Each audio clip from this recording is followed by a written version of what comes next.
We're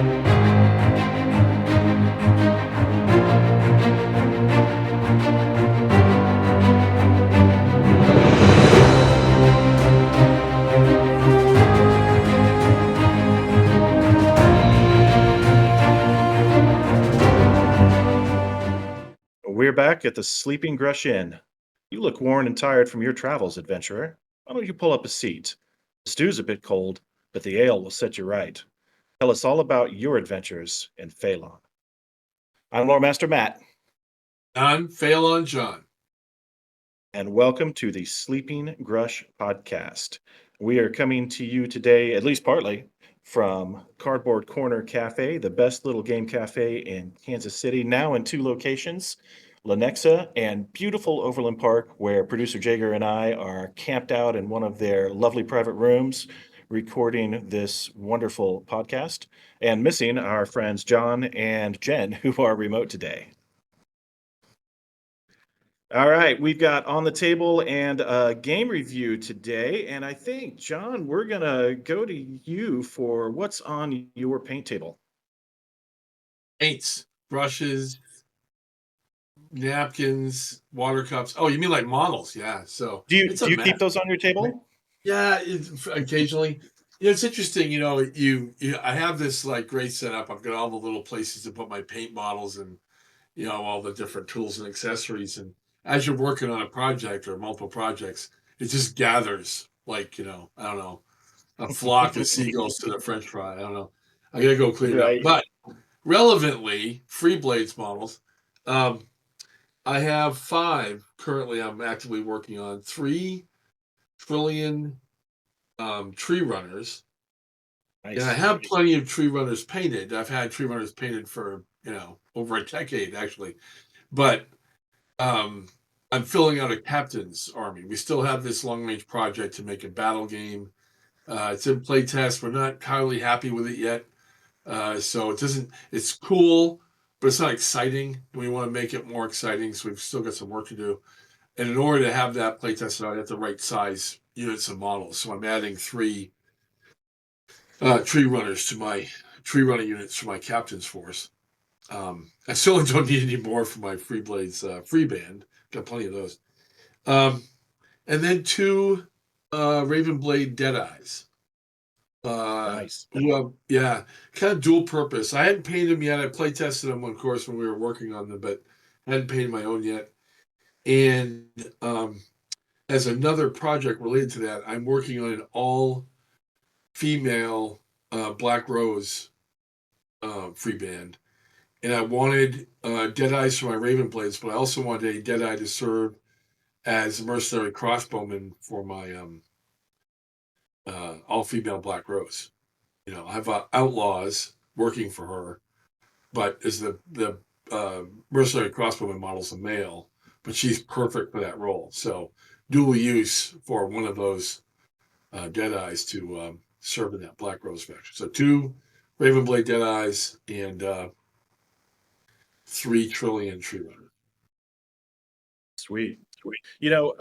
Something that I was thinking about, uh, as of this day that we're recording, which is the 11th of March, March 8th was International Women's Day. And one of the things that I'd wanted to do for that was to ask people to post their all-female free band lists, which I think is just awesome. Unfortunately, I was predisposed that day, so I wasn't able to get onto my computer at all. But just as an interesting aside, when you're hearing this, folks, those out there in the audience, if you would post your all-female lists to their respective list channels there on Discord, we would really love to see them. Not just as a celebration of International Women's Day, but as a celebration of women in Phelan. So if you're when you hear this, if you've got an all-female list, I have an all-female list that I've been working on, and Jon, it sounds like you've got a great Black Rose list. Let's push those in there, and I'd love to see those. Yeah, mine's Black Rose, Enchantress, 2 Forsworn. This is 275 because reasons. I know that 250 is the current point value, but there's a reason why it's 275. So 7 heroes.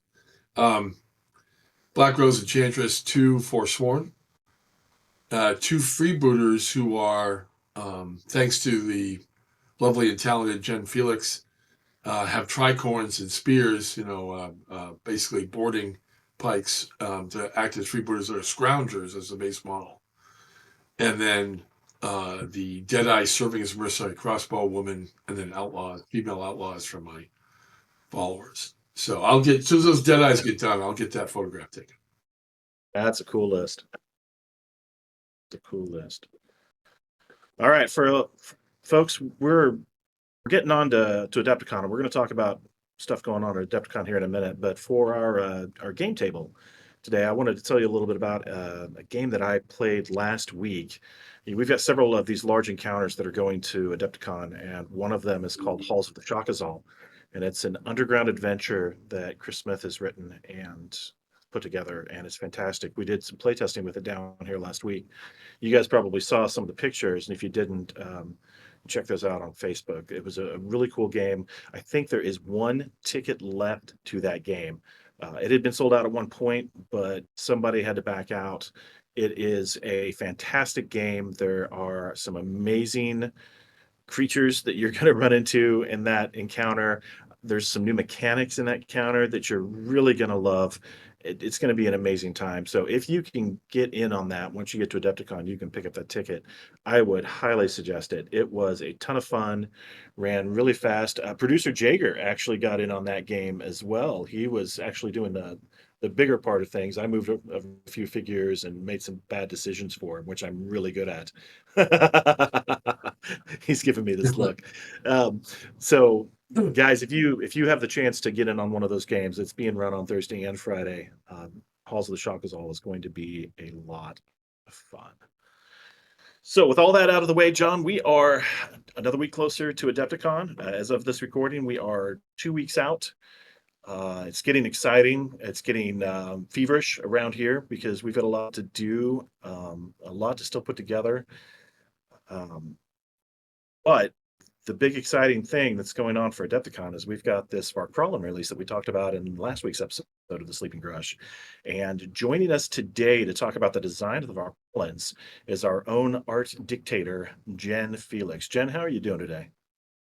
I am doing awesome. I'm excited to come talk about all the fun art decisions I get to make. She says this on a morning I when get she to filled out an dictate. internal Yeah. form. She mispronounced dictate. Yeah. That's right. I think one of her terms this morning was "you can't stop me." Yeah. Right. Oh It was gosh. you Yeah. can't stop me, and I have access to all of the things. So my fingers have been all over the rules. Yeah, true. Jeez, yeah. It is so true. It is so true. Jen, it's great to have you here today. The design of our Varkraalans is just amazing, and folks are starting to see a lot more of that. Of course, our Patreon folks got to see those in the months leading up to it, but now people are getting to see the design. People are getting to see the finished product that Aaron Newell has painted up for us, that Matt Green has produced for us, and there's just no denying that they are gorgeous. I think that as a faction, they're our best looking faction, and I know putting them together is going great. It's just a beautiful thing. What I want to do today for everybody that's listening is talk a little bit about our design thoughts and process going into Varkraal. And John, I want to start with you because Varkraal has been around from the beginning of Freeblades, right? Yes. So when you first started thinking about all these factions and you had Varkraalan in mind, uh, what were your inspirations going into them? Yeah. So let's to answer this question, what I'm going to do, Matt, is minimize the time I spend answering the question so we can have the maximum time hearing from Jenn, because we really want to talk about the coolness of how they look. And the other part of that is we have the printers decided to speak to me. I'm not doing anything to it. I, for one, welcome our robot overlords, just in case. Okay. So the with previous episodes, we have talked about the origins of all the factions and how they ended up where they are. We're not going to go over that ground again because we have an episode that covers it, right? What we want to do is talk about set the framework so that Jenn can operate in it. So I had the decision way back when to take the world of Phelan out of the old sort of traditional fantasy orcs, elves, dwarves, men. I needed to have these cultures clash. What I wanted was develop 3 cultures and have them start at different corners of the map and migrate inward towards each other, and then have these cultural fault lines be the story of Phelan. And the Varkraalans are the tip of the spear of the Simker people, right? The people that start all the way out in the eastern part of the continent and for various reasons move inwards. Stay as the Semidians on the eastern coast, move south west and become Kandor, move due east and become Grular, the Grular people, and then continue east into the mountain, continue west in the mountains and become the Varkraalans. The niche they fill, the earth analog for the Varkraalans is Tibet, right? So the initial intent was to take Tibetan culture and Tibetan climate and topography and the military. I was very fascinated at the time with the Tibetan ancient medieval military. You know, their archers, their scouts, their spearmen, their cataphracts, all that sort of thing.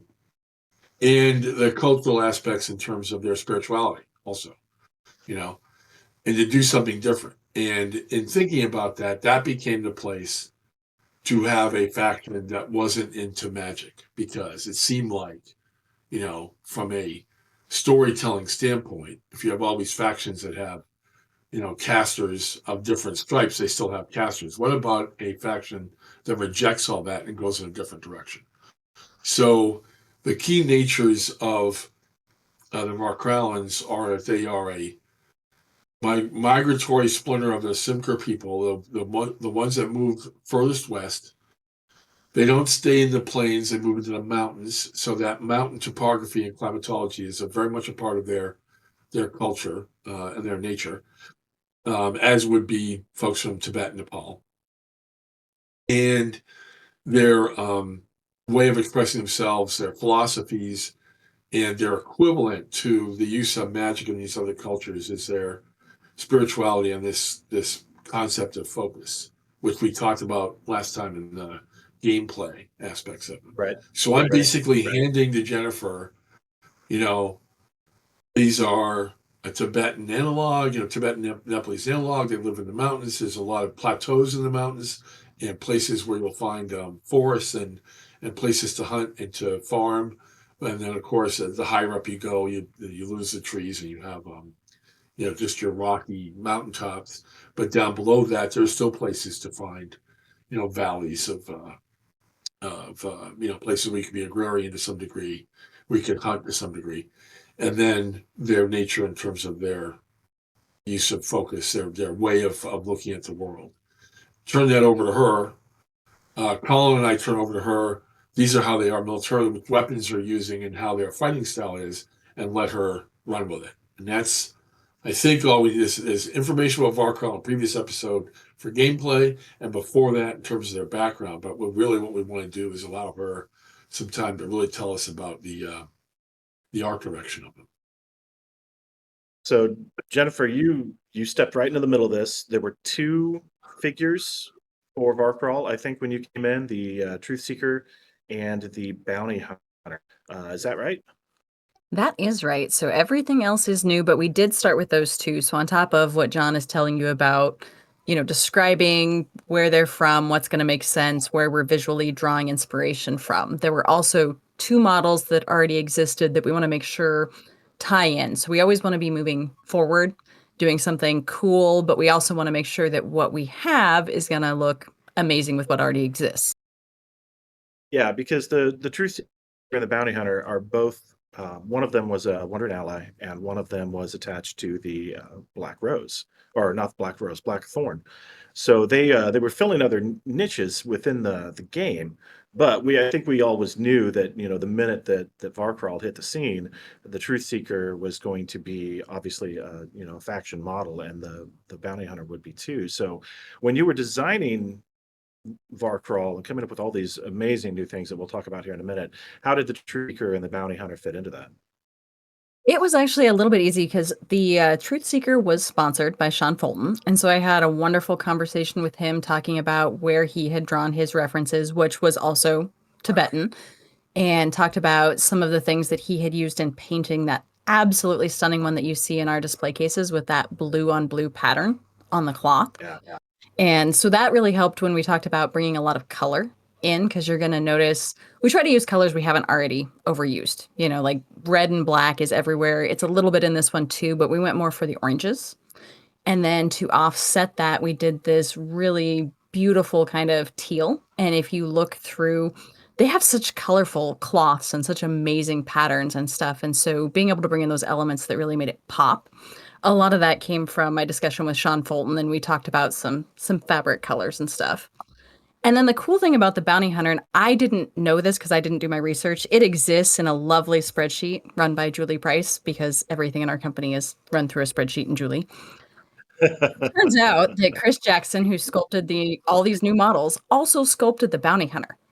So when I was describing to him one of our newer models, the Dread Hunter, I said, this is the perfect point. These guys aren't in town. They are out in the woods doing their thing. So let's tie in, that parka and that aesthetic so that these two models, they definitely look like the outdoorsmen of this faction.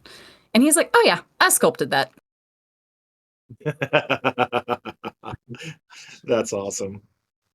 So before we get into some of the individual models, Jenn, what was your favorite part of designing the Varkraalan? I was really digging through probably the 14th to 18th century Tibetan armor. That's not something I had really done a deep dive on before. And there were so many cool things. And some of it you're going to see in upcoming models, because we don't have a lot of heavy armor in the starter. That doesn't mean heavy armor isn't coming. So you are going to see that. But I think one of my absolute favorites were the cane shields.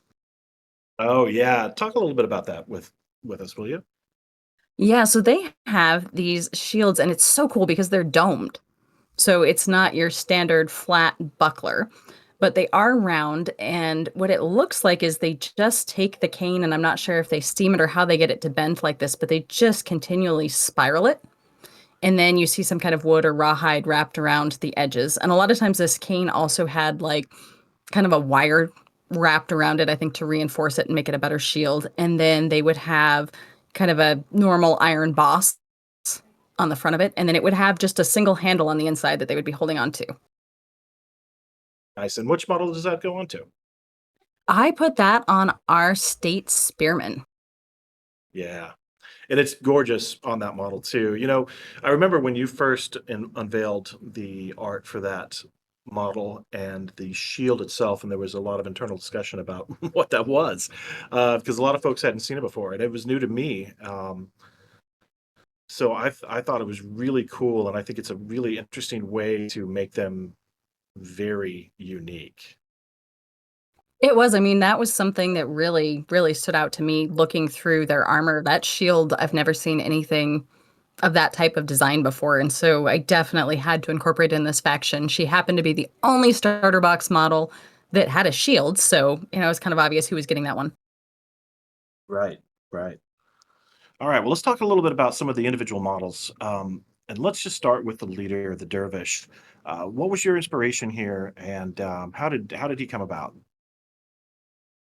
So the dervish, like you said, he's the leader here. And we had that almost kind of katana sword going on. And so I really started by looking through some different poses and stances to find something that really looked a little bit unique, a little bit more martial arts. We wanted to be obviously something that was very dynamic. We wanted this whole faction to just feel cool and in motion.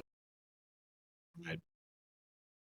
And Well, I then think I it actually, definitely. yeah, I turned a lot of that over to Neo. Neo is one of our amazing concept artists. He is based in Asia, and I just kind of gave him some rough outlines of things that we wanted to see, and he came back with the line drawing, and it was like, yep, that's all perfect. Mm. Yeah, he does amazing work. And right now, and of course, by the time that you folks at home that are listening to this are gonna hear this, we'll probably have gone through most of them. We're working through the concept to tabletop drawings and photos right now, so that you can see how each model progressed from a concept art to a fully painted finished model. And so you're going to see some of this with the dervish, and then some of these other models. Now the Zevris was the concept art for the Zevris came from somebody else, didn't it? Yes, that one Bill gave us. So that one is a little bit more our traditional Simker. You're seeing more like the Grular kind of influence, but they are from, the same region. They're escaping the Grular, and so tying in some of those elements to me seemed like it made sense too. Mm, mm. What I really like is that the Zevris and the Truth Seeker and they have that same dynamism to their poses. They're in motion. They've got legs up. They're obviously in combat. They look really good, and that Zevris has a very interesting weapon. She does, and the most fun we had with that was designing the blades that were going to go on the end because it's kind of a, I don't know, double-bladed spear. Double-bladed stick. I'm not sure the appropriate term, but we wanted to make sure it wasn't just, like a standard spearhead. We wanted it to feel unique and be beautiful and definitely have some interesting areas that you could do non-metallic metals. Right, right. Let's talk about the Peng monk. This was our full monk figure in the release. We had another one, the Jade Change Seeker, that is kind of monk-ish, but the Peng monk was a full-on monk. Um, how did you come up with her pose and B, her clothing and other things? Yeah, so usually we start with the weapons kind of informing the pose because we want it to seem like it could be realistic. So if you're wielding a weapon, you've got to be in a stance where you're going to be able to do what you're supposed to with that weapon. She is just punching and kicking. She doesn't actually have a weapon. So since she was unarmed, we went with that super dramatic high kick. And once again, Neo was mostly turned loose with the robes and things. It's so interesting because with Neo, I don't have to communicate a lot of detail. We're usually on the same page. And so some of the things that you'll see in this faction, like the pants are a wider leg. If you're going to have a heavy boot because you're in an area with a lot of snow, your pant leg has to be big enough to stuff the boot up in there. Otherwise, we wouldn't have boot cut pants. And so there's a few things like that that he just incorporated that I didn't have to tell him, but it's exactly what I wanted. Where he placed the fur trim on everything so that every model has some, and hers is the only one where you see it directly around the collar and not on the pants or anywhere else, but we didn't want it getting in the way of her fighting. Right. I mean, if it gets blood in it, it's hard to wash out. Jenn would know. Only Jenn would note. Yep. All right. Well, let's talk a little bit about the other monk, the Jade Change Seeker. So that one is mostly a rules variant. So that one is less on me and more on Jon and Colin to make it cool. Okay. What about Well, you the took. I pose? mean, that might be true from a rule standpoint, Jen, but you didn't. I mean, it's a beautiful model, right? So the look of the clothing and the posing fits the way that the model uses that specific weapon, but the clothing is all you. I mean, it's a gorgeous model. That wasn't something I don't think that Colin or I suggested, was it? I mean, we took it obviously a lot from the Dervish. I think I was confusing it with, there's two models that have like different stat lines. So now that I'm back on track for which one the Change Seeker is, part of where that one came from is we started with one of the interesting things when you start digging into Tibetan culture is they're actually very careful with their hair. Like they do not casually dispose of their hair and they don't cut their hair.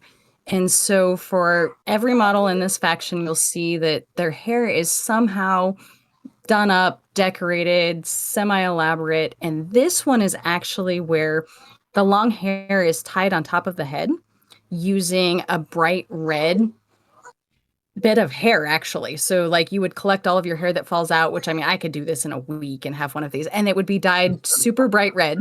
And then you would use it as like a headband to wrap your hair up and keep it out of your face, out of your eyes. And so that's where we started with the hairstyle on that one. And You know, then we now expect this look out of you at the Adepticon booth. You realize that, right? I mean, you've set your bar there. you expect me to gather my hair and dye it bright red and tie it up. I mean, it could happen. I do shed a lot of hair. I don't think I do. I think our listeners are going, right? I mean, that's just what I got out of that. I don't know. Right. You're too much of a murder bot for me to say, nah, do that. Do what you want, you know, but it might be comes from our players.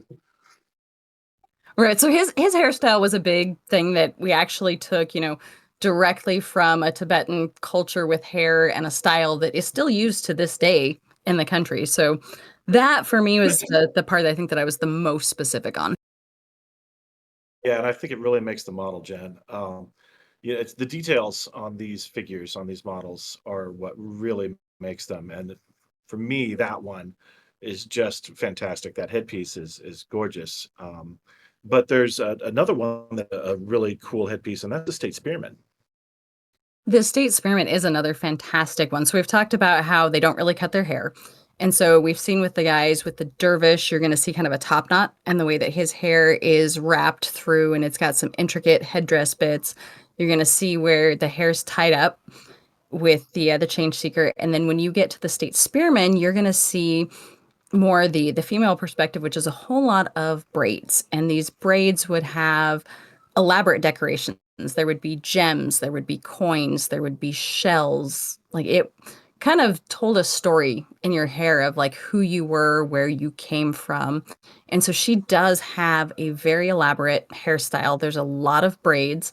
And then she's got a series of beads and gems and, however you want to paint it going through her hair that really lets her tell a story about, who she is and where she's from. Yeah, and it came out beautifully. So there's one more follower in the starter box, and that's the state archer. And what can you tell us about the state archer?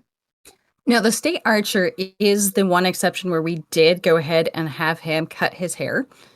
And that was because in archery, if your hair falls loose and gets in the way of the bowstring, you're going to rip out large chunks of it. Yeah, we don't need that. Yeah, he was either going to be bald or he was going to have short hair.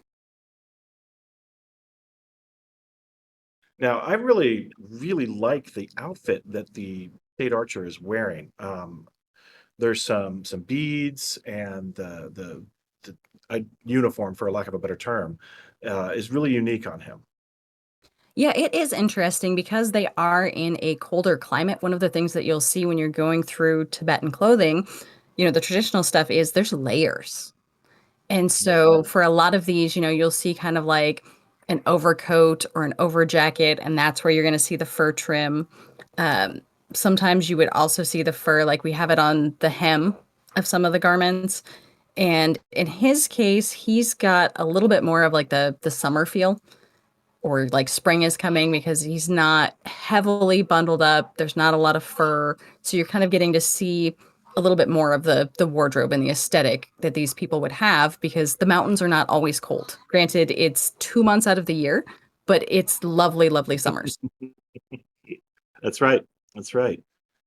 All right, so we're going to move into our last one here. We had talked a little bit about the Dread Hunter at the beginning of the interview here, but the Dread Hunter has a companion, and that is a hunting cat.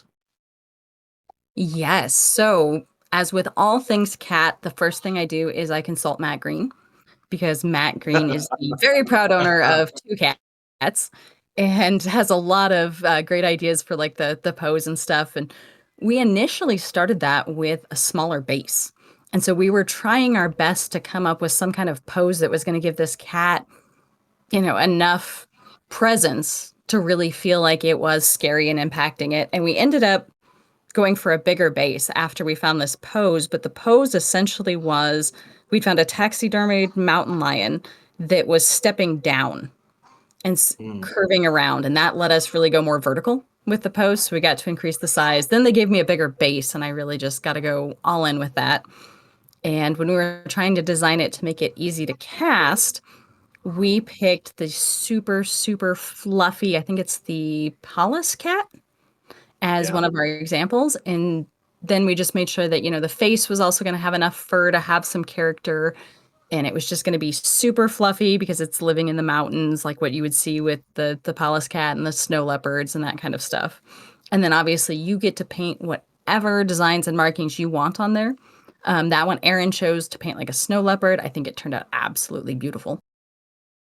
It did. It did. It turned gorgeously. And that's because we didn't have concept art for that one. That's one that I didn't show off a lot ahead of time with the Patreon crew. So everybody's getting to see that now. And number one, I think it's great that there's a hunting cat that's a, Paladin or Red Hunter. I think that's amazing. Also, it qualifies it now, this faction, as my son's favorite, since he is a cat person. He's a crazy cat lady and he's 11. So he is thrilled to death with that hunting cat. And Aaron did a great job, capturing that real look. And I love the pose. So it's fantastic, Jen. You've done a fantastic job with all of these. Your whole crew has. If you had to choose your favorite, which one would it be? It is definitely the Dread Hunter, as long as I can include the cat, because I just looked at those two and I need a scenic base that has both of them. I see that Dread Hunter is like on the bank of a river and he is crouched down and looking at the ground, and you'll see there's actually a couple fingers on the ground, and to me that's him looking at a track and then watching which direction the tracks are leading and getting ready to follow that. And then the cat looks like it's coming down the bank or some kind of, cliff face behind him. Yeah. Yeah, that's awesome. John, how about you? What's your favorite of the Varkraalan models so far? Yeah, it's hard to say because the original Dread Hunter art from years and years ago has him in a different pose, and I like what Jen's done better than that. I'd like to see a model with that pose in the future, but it's similar to what the improvement looks like, and I think what she's done with the Dread Hunter is better. So it's kind of a fave, and I like the way the two work. I was very involved in the rules for those. The base size Jen got changed because of playtesting, but the model fits a little better on the base now from a model perspective too. It's just that hand in glove. Um, I am a big fan of the Wanpang.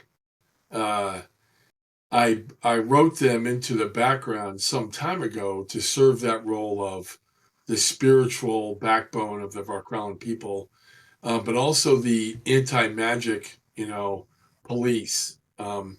Magic isn't allowed to be practiced in the cities of Varkraalan, and it's the Wanpangs that are kind of keep an eye on that. And so I've had a long-standing Wampang character that my players have encountered in various, scenes in Varkraalan. And I'm looking forward to having a model that we purpose built to fill her. Now, of course, she's basically telling him to talk to the foot, so also very, very intimidating. I don't have any. I kind of see like a Lucy Lou. I'm not listening to your crap kind of attitude out of her. So I'm looking forward to both to having her on the tabletop from a skirmish perspective, and to getting that character out for a Brightsword as well. So I think Dread Hunter's close, but I think I would pick Wampang. Okay, How awesome. about you, buddy? Where are you at with Oh, that? it's tough. It's a really tough call. Just like you. I like I them all, I right? I mean, yeah, yeah. yeah, they're all gorgeous. But I go back and forth between the State Archer. I just I, something about him that's captivating to me, but also the State Spearman, because I love the pose, I love the cane shield, and I love the hair. Um, I think if I was just like pinned down on it, I would have to say the State Spearman is my favorite of the bunch. And kudos to Um, Jen for making the two followers that interesting to you, right? Yeah, no, that's right. Because, and not to say that the other, followers and other factions aren't interesting. They definitely are. They all have their own character, and I think that's one of the great things about Freeblades. But there's just something about these two that I'd put ahead of the heroes. They're just beautiful models.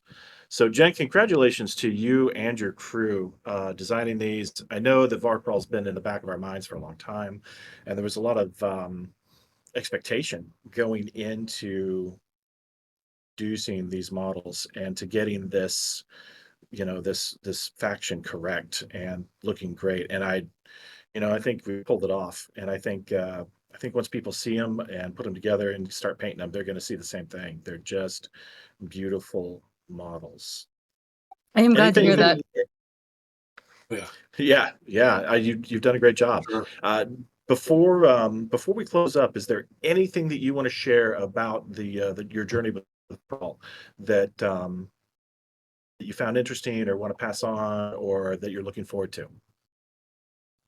I do want to mention, I forgot to mention this earlier, but when we're talking about the concepts, and you're going to see this in the concept to tabletop, initially the Simker people are shown with green skin. And one of the important design decisions that was made as we went through this process was to broaden that.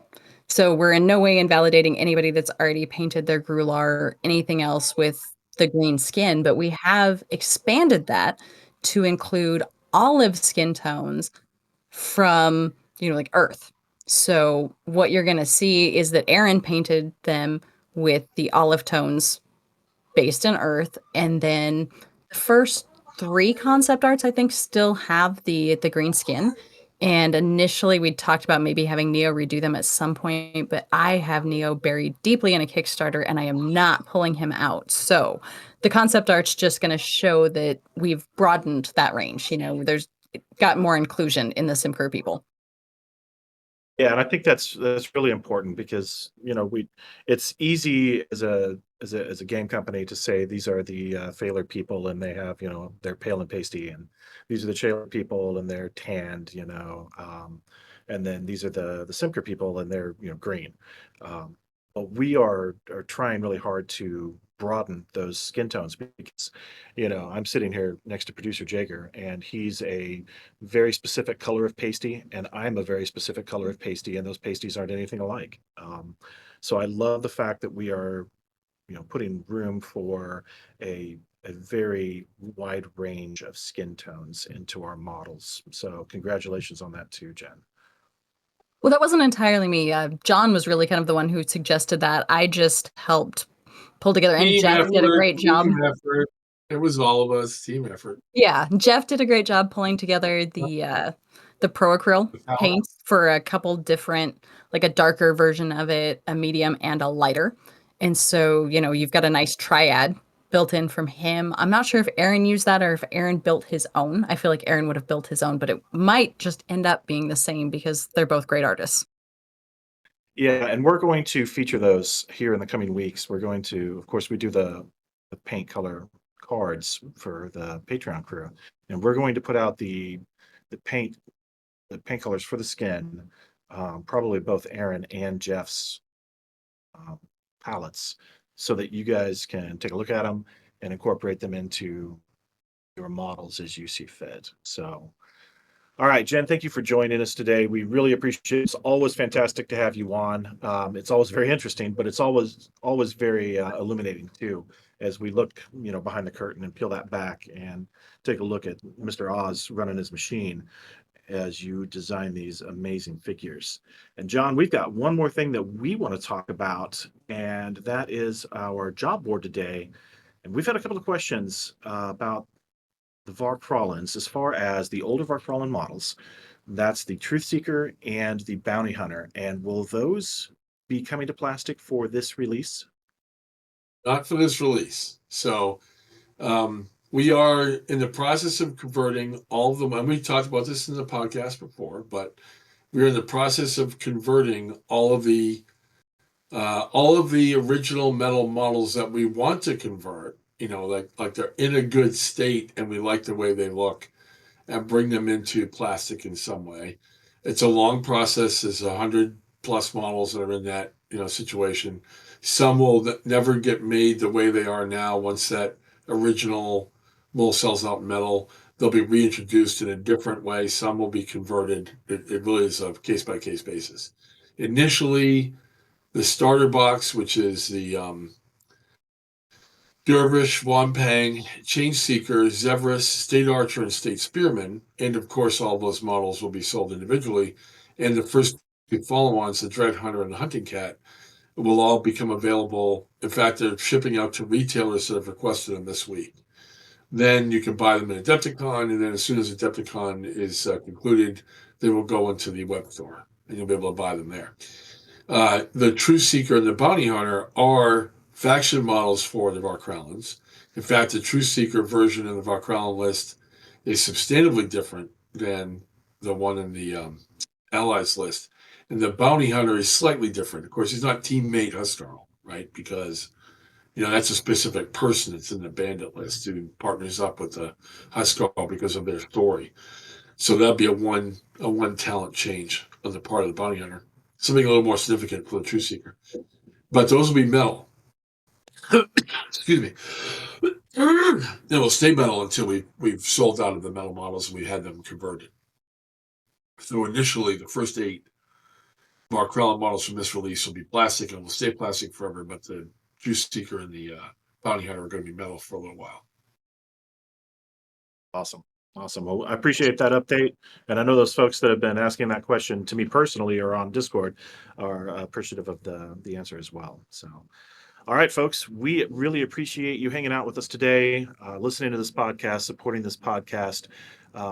Wherever you are finding this podcast, give it a good review, drop a like if you're looking at it on YouTube. If you have any comments or suggestions, make sure to drop those into the Discord channel. We have one specifically for the Sleeping Grush podcast. You'll find it up there towards the top. It's right there. Drop your suggestions in. Also, questions for the job board. It's a perfect way to get some why do you do this questions answered. Drop those in there, and we'll sort through those and answer them in upcoming podcasts. We appreciate it, folks. We're looking forward to Adepticon, where we're going to see a whole lot of you there. Man, that's going to be a great time. Jager's shaking his head here because he's going to be part of the crew there. It's going to be awesome. Folks, until then, we'll see you around the table. Still Sakaba.